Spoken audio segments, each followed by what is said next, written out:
estudantes e professores da educação de jovens e adultos. Tudo bem com vocês? Espero que sim, todos se cuidando. E vamos lá para mais uma aula de ciências.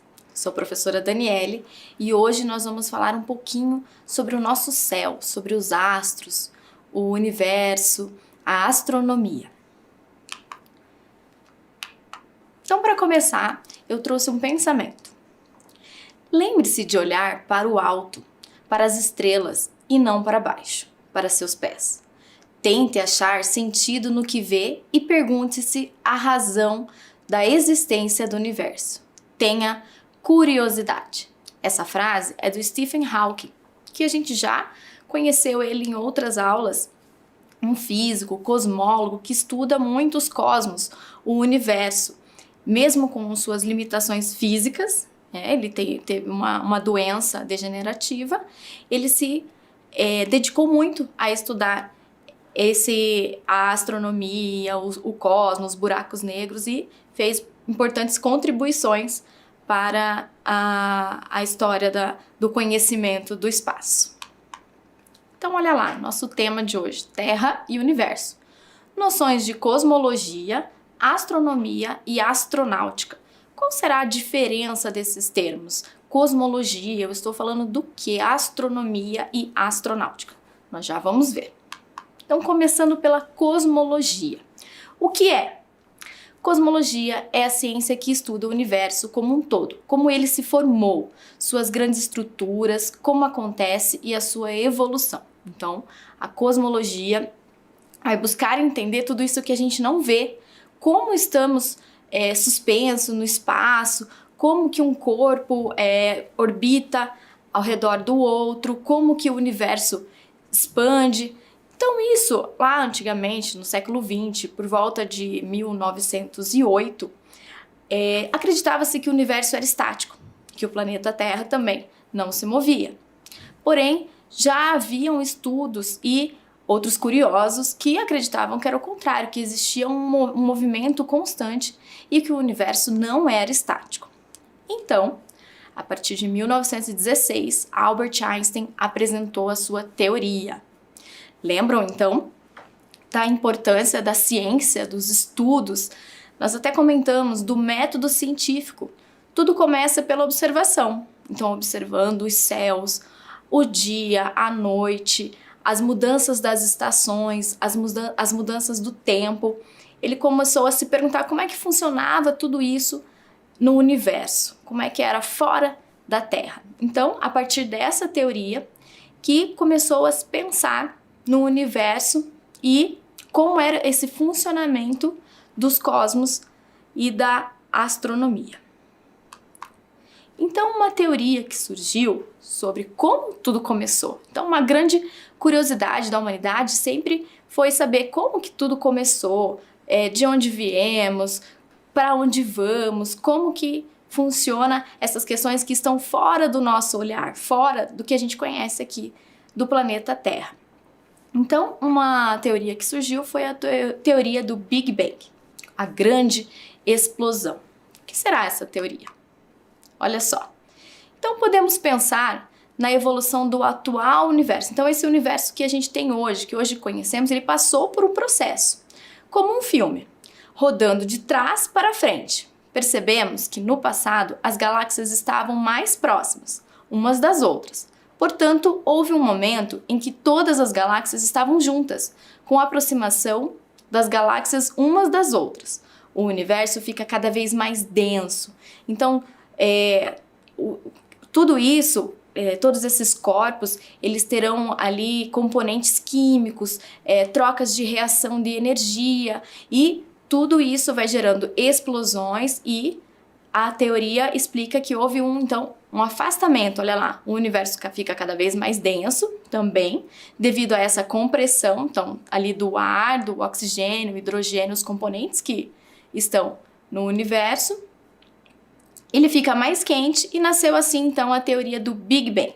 O ponto inicial, uma explosão a uma temperatura altíssima e, em seguida, começou a se expandir e esfriar. Então, no início a gente poderia pensar que era um monte de astros, planetas, estrelas, satélites bem próximos e tudo aquilo foi gerando uma energia, uma estática e a criação de moléculas que depois se tornou uma explosão que foi afastando e esfriando, e aí sim surgiu o universo. O nosso universo está em uma das galáxias, e hoje nós já sabemos que existem centenas de galáxias. Então, imaginem ainda o quanto não sabemos deste universo. Vou deixar para vocês agora um vídeo que explica um pouquinho mais como essa teoria é bem aceita no mundo acadêmico. Por que que ela é tão bem aceita em vista das outras teorias? Porque hoje já se tem provas científicas, então com estudos da física, da química, com as viagens espaciais, começam a se perceber que essa é uma teoria que faz muito sentido. Assistam lá.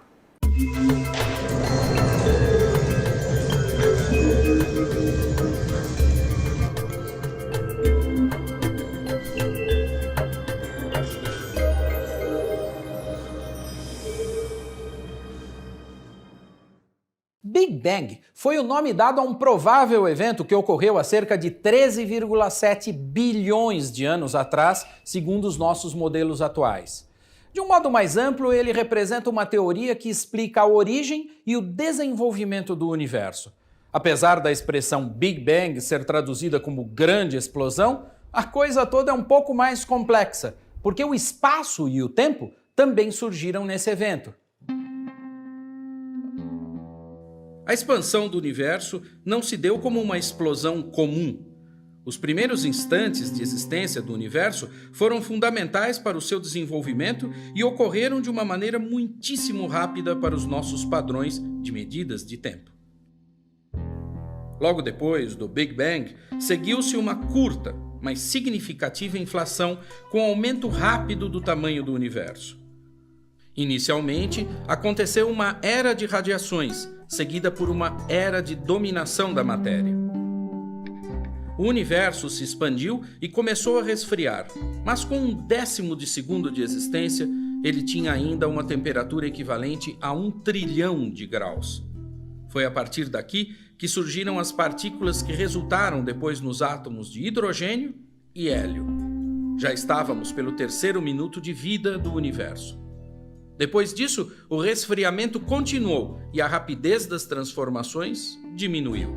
Mas com 380 mil anos de vida, a temperatura ainda era de milhares de graus. Um mapa das radiações desse período mostra como a energia se distribuiu de uma maneira relativamente homogênea.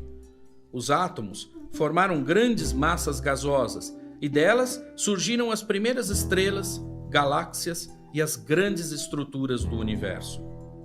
O Sol, nosso planeta, e outros do nosso sistema solar só se formaram quando o universo tinha uns 9 bilhões de anos.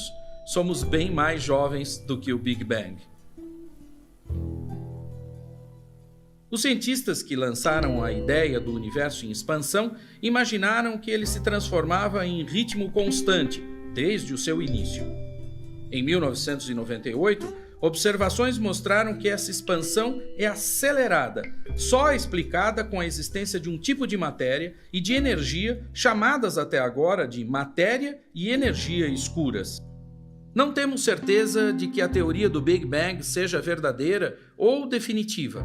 Há outras teorias em discussão, com argumentos e experimentos sendo realizados que podem alterar os caminhos da ciência. Nossa existência corresponde a frações diminutas do tempo na evolução do universo, e o máximo que podemos fazer é arranhar os bilhões de anos de herança que temos e ainda continuarmos a nos perguntar de onde viemos e para onde vamos afinal. Nos vemos no próximo ABC da Astronomia. Então, viram? Como eu disse, é uma teoria, então ela também não é 100% correta, não se sabe, até porque há tantos milhões de anos atrás ninguém tem como comprovar, mas é a mais bem aceita no mundo científico e acadêmico. Então, se lembram que a gente já comentou também sobre a importância dos cientistas e o estudo da física, que vai questionar de que é formado as coisas, as pessoas. Então, a partir da física, descobre-se que tudo tem uma partícula, um átomo. E dentro desse átomo acontece as reações com outros átomos e formam as reações químicas que vão dar existência à matéria, as coisas que existem no mundo, tanto as coisas naturais quanto as coisas que nós criamos. E um cientista que marcou também essa corrida por entender o universo é o Edwin Hubble. Olha só, durante muito tempo, os cientistas acreditavam que o universo era estático e imutável, quer dizer, que nós estávamos parados em algum lugar e nada aconteceria, nada poderia mudar ali. Em 1929, o astrônomo Edwin Hubble observou que as galáxias estão se afastando de nós, ou seja, que o universo está em expansão. Como assim ele observou? Então, a partir lá das descobertas, dos estudos de Einstein e de outros cientistas, começaram também a se criar equipamentos para melhor observar o movimento e as formações no céu, no nosso espaço. E através desses movimentos, desses registros, dessas observações, é que chegou-se à conclusão de que o nosso universo está sempre expandindo. Como assim expandir? Olha só. Para entender melhor essa ideia de que o universo está sempre em expansão, vamos realizar um experimento. Você pode fazer aí na sua casa. Ele é bem simples. Você vai precisar apenas de um balão de festas e uma caneta. Eu vou esperar você pegar esse material e a gente já prova aqui como é que funciona.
Então, já separaram seu material?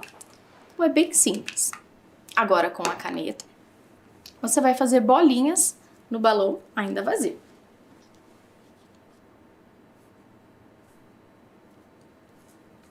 Essas bolinhas vão representar os astros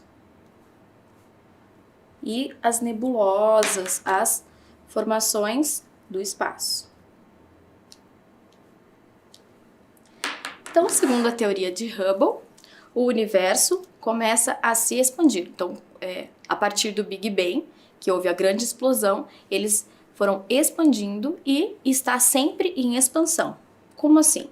Vamos ver.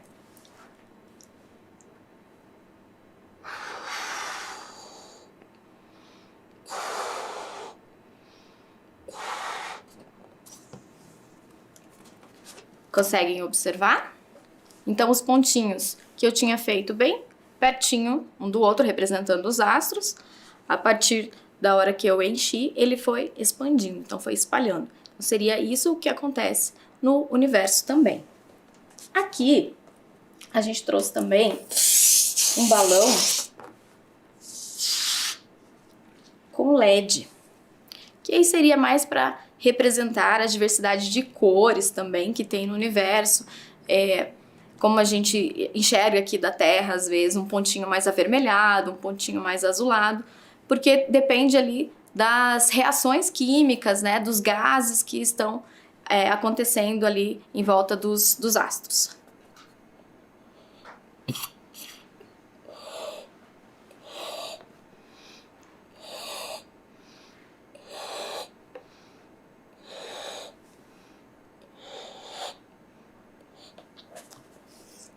Olha só que legal.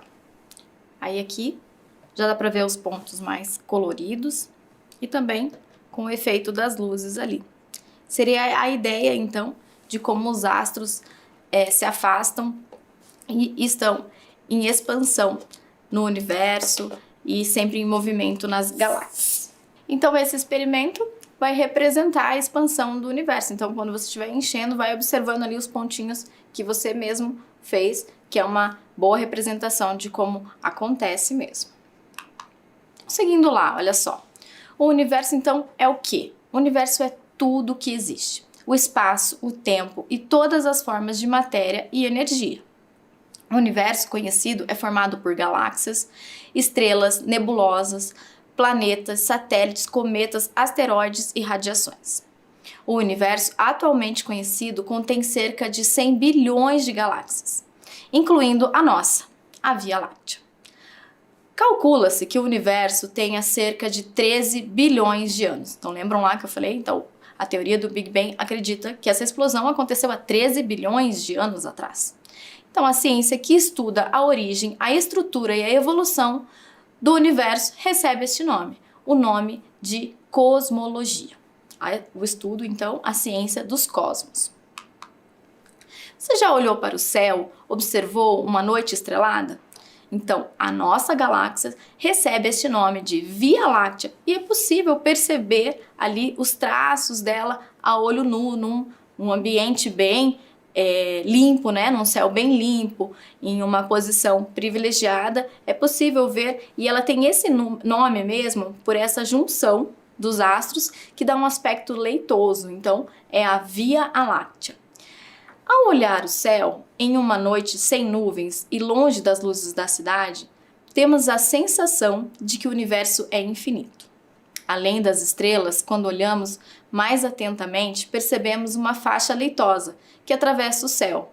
Essa faixa é a Via Láctea, a nossa galáxia. Então, nós somos um pontinho no meio de muitas galáxias que estão aí no nosso espaço. Quer dizer, o nosso planeta é muito pequeno diante da imensidão do universo.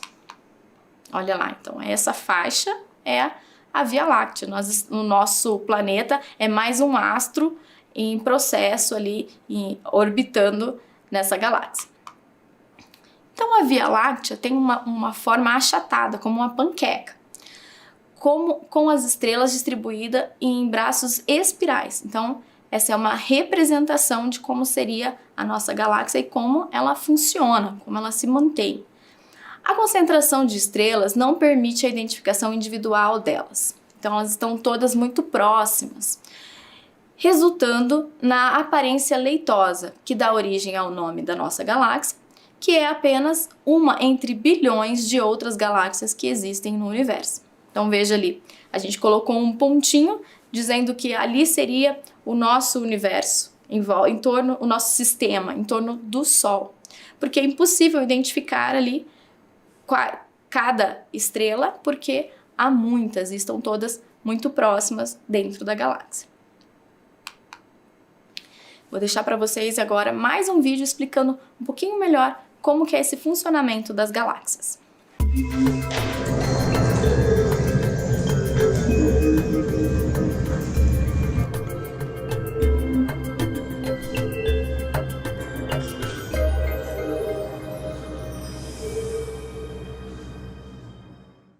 As galáxias são enormes conjuntos de estrelas, gases, poeira, planetas e outros constituintes reunidos pela gravidade. Elas são estruturas dinâmicas, em constante transformação. No século XVIII, Immanuel Kant, o famoso filósofo alemão, usava a expressão universus ilha para designar muitos objetos de aspecto nebuloso no céu. No início do século XX, o debate entre os cientistas era intenso, até que os telescópios evoluíram e as concepções também. Os astrônomos registraram imagens que nem toda a filosofia poderia idealizar.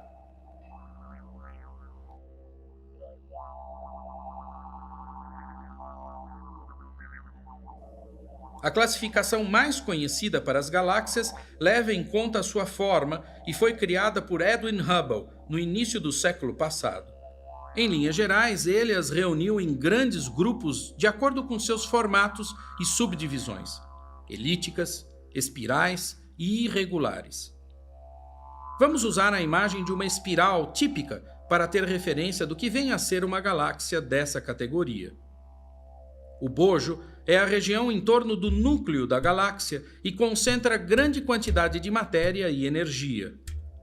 No plano médio da galáxia, nos braços da espiral e bojo, prevalecem as regiões de formação de estrelas e estrelas jovens. No halo da galáxia, nesse volume esférico, estão as estrelas mais velhas, reunidas no que chamamos aglomerados globulares, como os seus formatos indicam. A nossa galáxia, a Via Láctea, que é uma espiral barrada, tem exemplos interessantes de aglomerados desse tipo, como o M13 na constelação de Hércules e o Ômega Centauri na constelação do Centauro. Os aglomerados abertos são mais comuns nos braços e no plano médio da nossa galáxia. Os destaques entre os aglomerados abertos da Via Láctea são o M6 e o M7 na constelação do Escorpião, e a caixinha de joias, que fica aqui, pertinho do Cruzeiro do Sul. O núcleo da Via Láctea é visível para nós na constelação do Sagitário, e a região é de grande atividade, com um buraco negro supermassivo e outros buracos negros menores, além de algumas fontes de alta energia.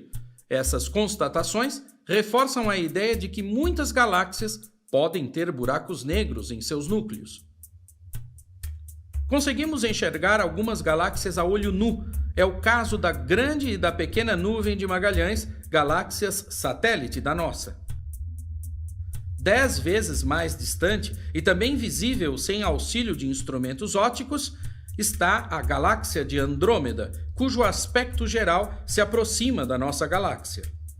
A galáxia de Andrômeda, a Via Láctea e mais cerca de 30 galáxias formam o grupo local de galáxias. Esse grupo faz parte de um grande aglomerado de galáxias e, segundo os cosmólogos, o universo conta com grandes estruturas desse tipo.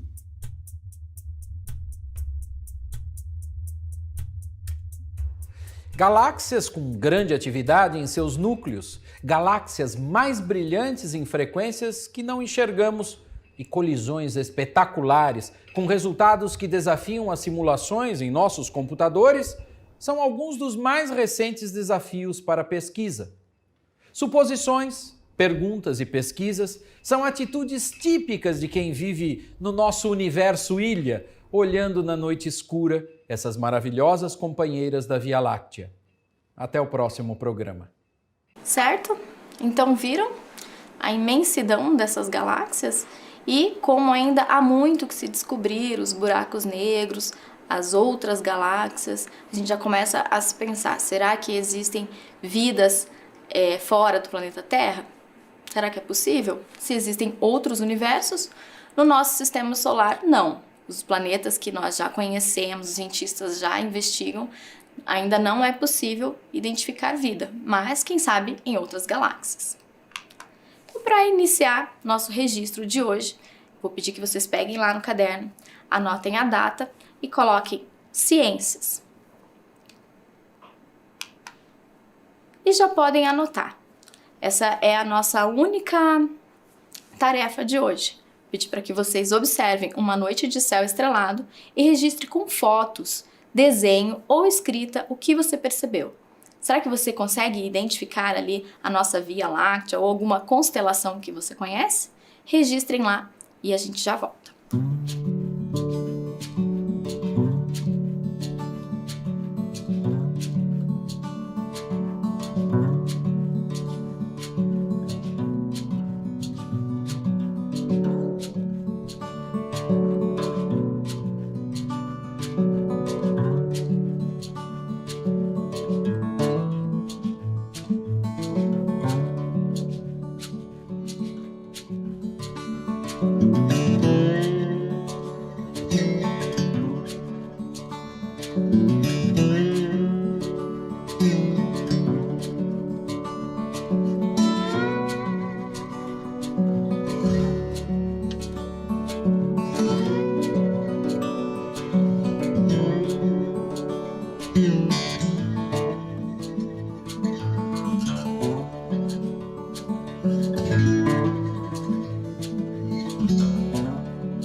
Muito bem, registraram? Então não se esqueçam de enviar para nós. Quero ver como que está a paisagem aí de onde vocês moram. Será que nós conseguimos ver bem, a olho nu, sem os equipamentos que os cientistas têm? Então, dependendo até da poluição, do local, da qualidade do ambiente, a gente consegue identificar alguns astros, sim, no nosso céu. Então, agora entrando na astronomia. Então, a astronomia é a ciência que estuda os corpos celestes. Então, a cosmologia estuda o universo, como que surgiu, como que expande, e a astronomia já vai focar nos astros, os planetas, os satélites naturais, as estrelas, as galáxias, suas posições, luminosidade, movimento, composição e outras características. Além disso, estuda os fenômenos que acontecem fora da atmosfera terrestre, como as fases da Lua e os eclipses. Então, como que surgiu a astronomia? Então, desde sempre, desde antes de Cristo, o homem se pergunta como esses movimentos, como essas posições dos astros celestes influenciam na nossa vida aqui na Terra. E com o passar do tempo, mesmo antes de toda a tecnologia, de toda a descoberta dos cientistas, os povos indígenas já se orientavam pelo céu, pelas constelações. Então, quer dizer, já existia ali um conhecimento, além de se programarem. Então, o céu, naquela época, servia como um GPS para se localizar e como uma agenda, porque ali também eles iam marcando os tempos e as épocas de melhor caça, melhor pesca, até mesmo período ali para as celebrações religiosas deles. Vejam só esse vídeo que vai contar um pouquinho sobre um estudo que um professor está fazendo, ainda está em andamento, com as constelações indígenas e tudo que eles já trouxeram de conhecimento para nós que agregou na astronomia.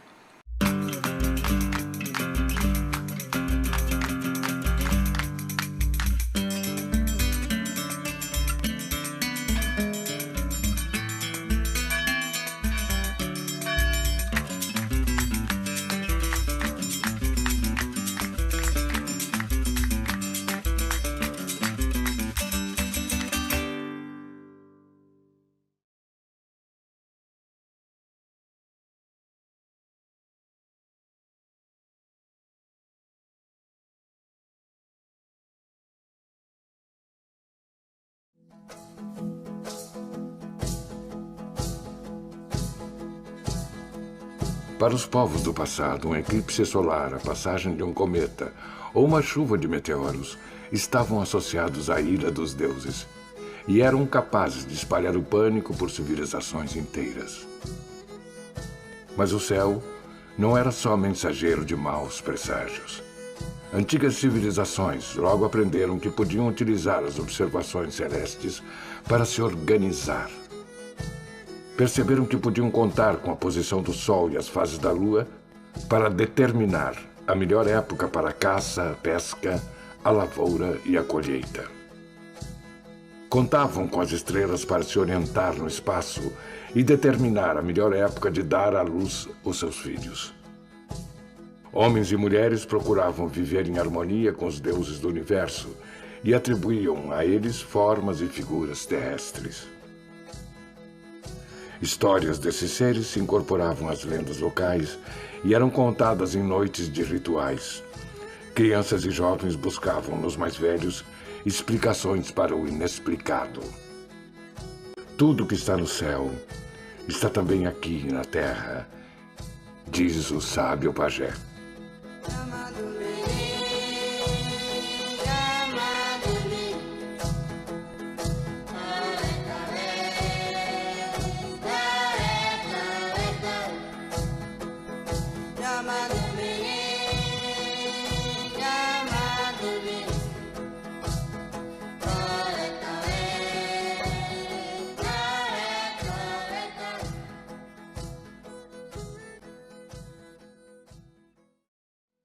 Há mais de 20 anos, o professor Germano Bruno Afonso pesquisa os conhecimentos astronômicos de diversas etnias indígenas, principalmente através de diálogos com pajés de todas as regiões do país. Pioneiro na pesquisa da etnoastronomia brasileira, para divulgar a astronomia indígena e seu uso cotidiano, o professor Germano construiu um planetário itinerante e uma maquete do Observatório Solar Indígena, que com sua equipe transporta para escolas, aldeias, cursos e eventos científicos. Bom, esse instrumento ele foi construído com base na observação do Sol. No planetário itinerante, ele apresenta as constelações indígenas que resgatou. A maioria delas é formada por estrelas associadas às manchas claras e escuras da Via Láctea.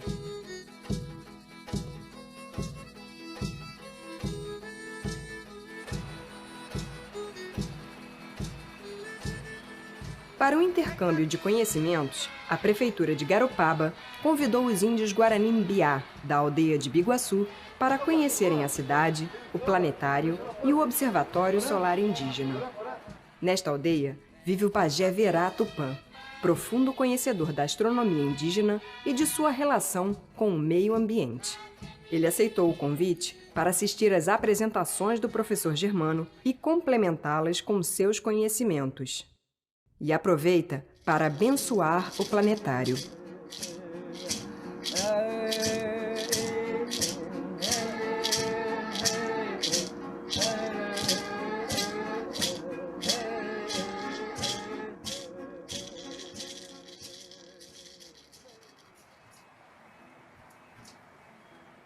O Observatório Solar mostra como os índios brasileiros, a partir de uma rocha vertical, determinam os pontos cardeais e as estações do ano, pela culminação, nascer e pôr do sol. Segundo os Guarani-Mbiá, que habitam a região sul do Brasil, na estrutura deste observatório estão representados o tempo e o espaço. O fim do conhecimento astronômico indígena é uma preocupação dos mais antigos.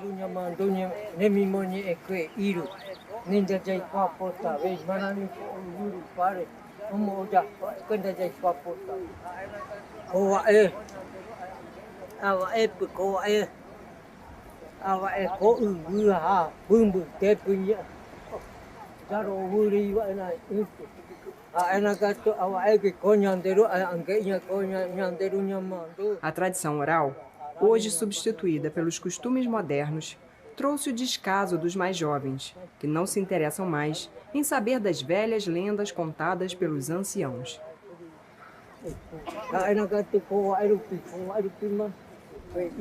Germano teme que este conhecimento se perca dentro de apenas 2 gerações.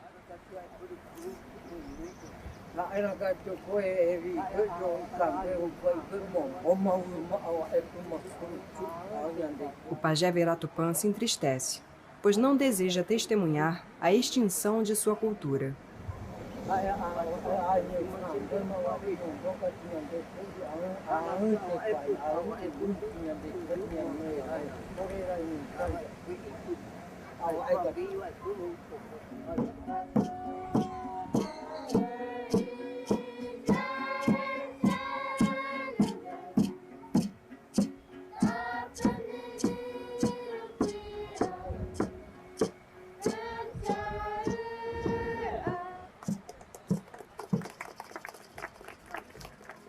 A pesquisa do professor Germano também é fundamentada em documentos históricos que relatam o conhecimento da astronomia pelos primeiros índios que habitavam o Brasil.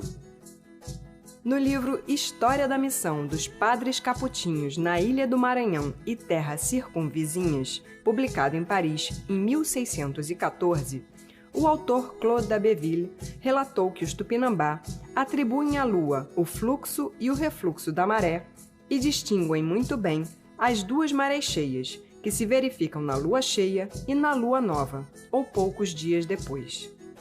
Em 1632, Galileu Galilei escreveu que não precisava recorrer aos movimentos da lua para explicar as marés, pois para isso bastavam os movimentos da Terra de rotação em torno do seu próprio eixo e de translação em torno do Sol. Isaac Newton só chegou a esta conclusão em 1687, quando demonstrou que a causa das marés é a atração gravitacional do Sol e principalmente da Lua sobre a superfície da Terra. Estes fatos evidenciam que muito antes dos europeus, os indígenas brasileiros já sabiam que a Lua é a principal causadora das marés. Então, viram que interessante? É o professor Germano Afonso que realizou essa pesquisa e ainda dá continuidade para que esse conhecimento não seja perdido. Então, na cultura indígena, eles têm essa identificação das constelações para se organizar com o seu plantio, com as questões agrícolas e com as questões religiosas.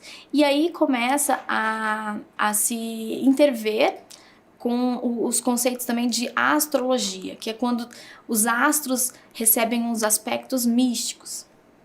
Então, olha só.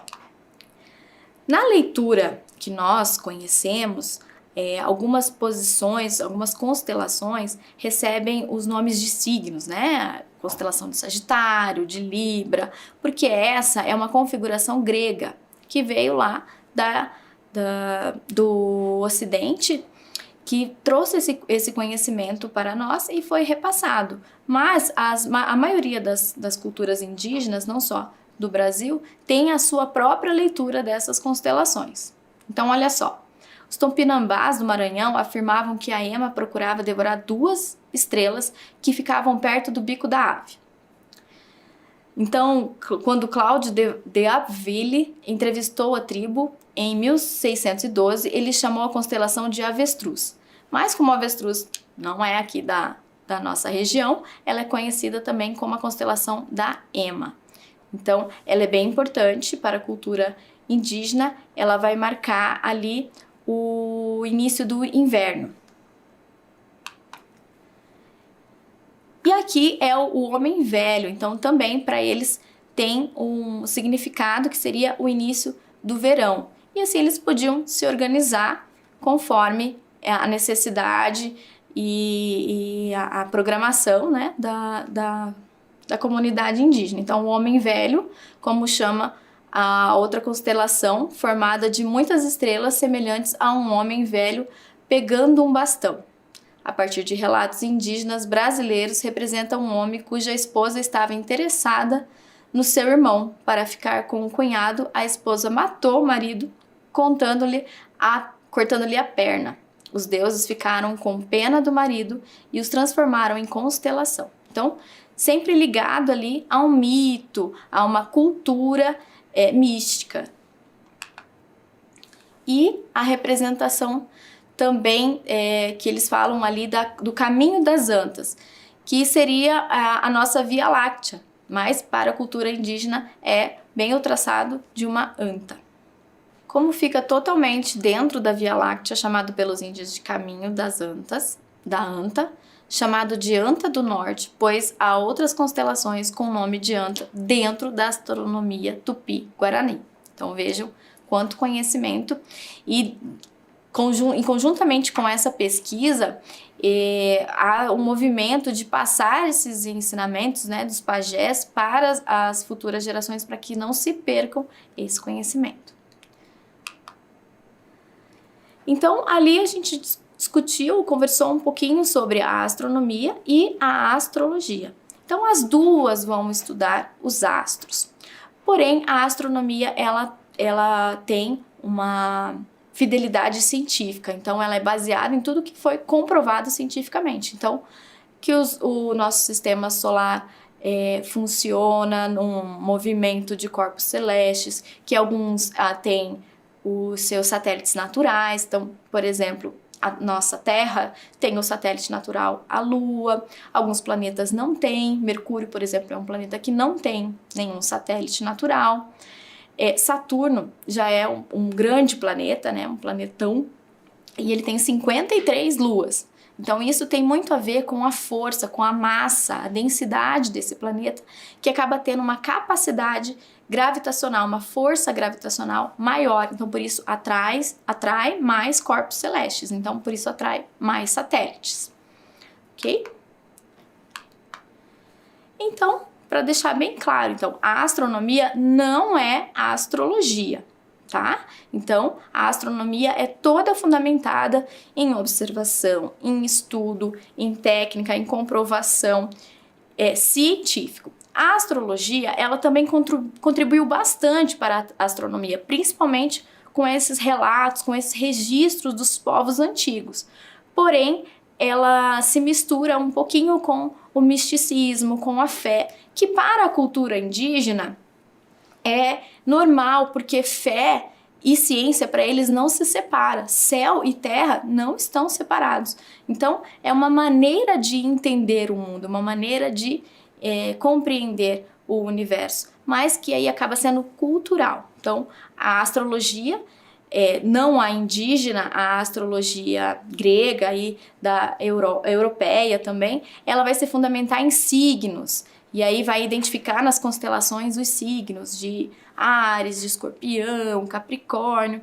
E de acordo com essa linha, algumas posições desses astros vão influenciar nas pessoas que nasceram nesses dias. Mas não há comprovação científica. Então, a astronomia é uma ciência muito antiga. Nasceu das observações feitas pelos primeiros seres humanos de tanto observarem o céu. Eles perceberam que os corpos celestes se moviam de maneira regular e previsível. Assim passaram a usar os astros para orientação espacial, para as navegações. Então, como eu já disse, antigamente não tinha GPS, não tinha sequer mapas quando começaram as primeiras navegações. Então, eles tinham que se orientar pelas estrelas, pelos corpos celestes no céu. Então, para muitos povos antigos, os astros eram deuses, os símbolos das divindades. Eles acreditavam que os astros teriam influência sobre a vida na Terra, o que deu origem à astrologia. E a astronáutica, então, por fim, é a ciência que se ocupa com máquinas projetadas para operarem fora da atmosfera terrestre, sejam elas tripuladas ou não tripuladas, ou seja, com pessoas ou sem pessoas. E a ciência e a tecnologia do voo espacial. Então, foi a partir da astronáutica que puderam se comprovar todas as hipóteses, todas as teorias a respeito do espaço. E por hoje a gente fica por aqui. Agradeço a todos e até a próxima.